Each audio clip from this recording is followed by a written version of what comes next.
Ayan. Pwede na ba makumupo ang lahat? Settle down, please.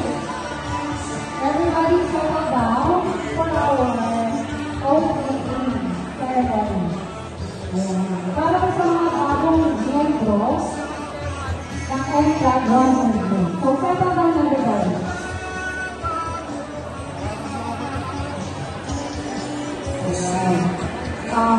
So, opening po natin ay i-deliver din po o papasinayaan ng ating ina ng One Movement. She is a successful businesswoman, awarded as one of the 10 outstanding women.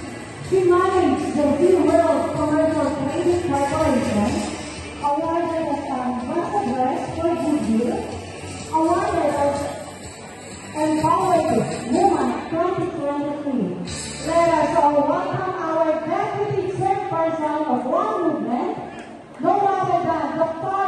Lorna Patriarca.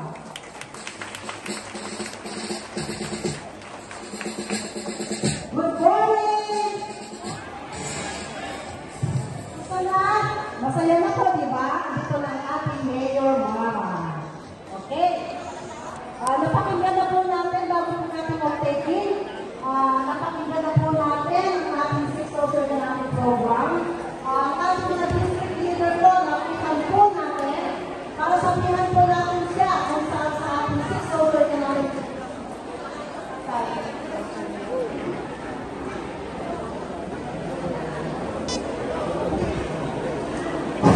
Ayan, hello. Okay, po. Nakita po natin ang ating mga district leader para sabihan po niya ang ating president ng LCAC kung saan po sa 6 socio-economic program po ninyo gusto samahan. Okay. At kung may mga sakit, tulad po ng mga kapitulin na sa mga district leader na po natin sila pwedeng lumapit hindi po direct ito dahil ating mga leader lalapit sa mga. Mag-o-off na po tayo.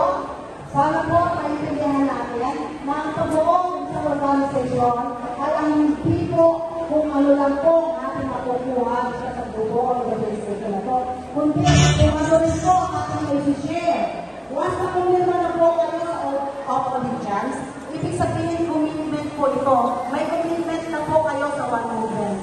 Wala na po itong kurungan at kayo nag-oath of allegiance. So, pag-oath na po tayo, magsipagtayo po kayo lahat. Okay, tanggalin po natin ang ating sombrero.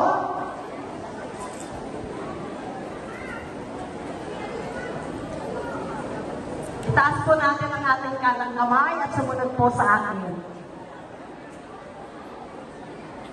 Okay, sumunod na lang po kasi wala po dito. Dadahan-dahanin ko na lang po para masundan po ninyo. I state your name. Having been selected as a bona fide member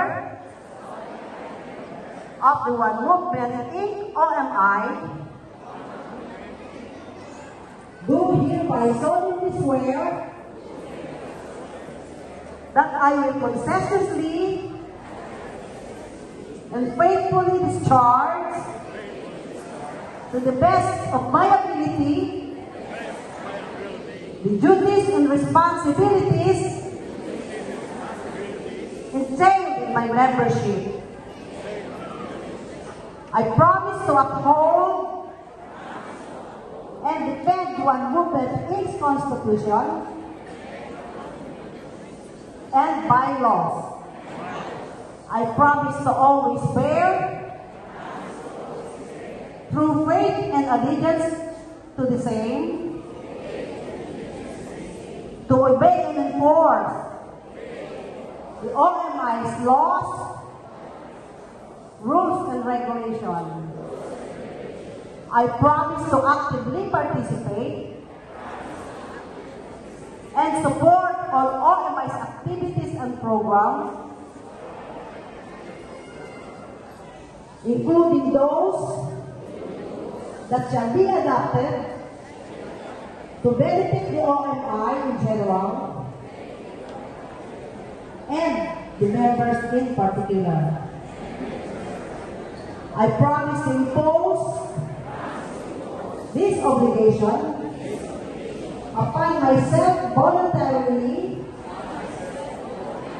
and without mental reservation or purpose of evasion. So help me God. Okay, never na po tayo ng mabuti. Congratulations sa kakampo natin ng ating sarili. Meron po tayo dyan attendance. Doon po tayo pipirma. Ilagay po natin ang ating contact number at address at saka birthday. Yun po ang ibibigay sa amin ng room leader para sa ilalagay po natin yan sa database para maging official po ang pagiging member po ninyo. Maraming salamat at sa pagpupula po tayong lahat. Ayan, upo lang po muna. Walang aalis ha. Ang aalis dyan. Alam niya na. Okay. And after po na makapag-on tayo at naging kaisa na tayo ng one movement, syempre hindi naman pwedeng hindi natin bibigyan ng pagkakataon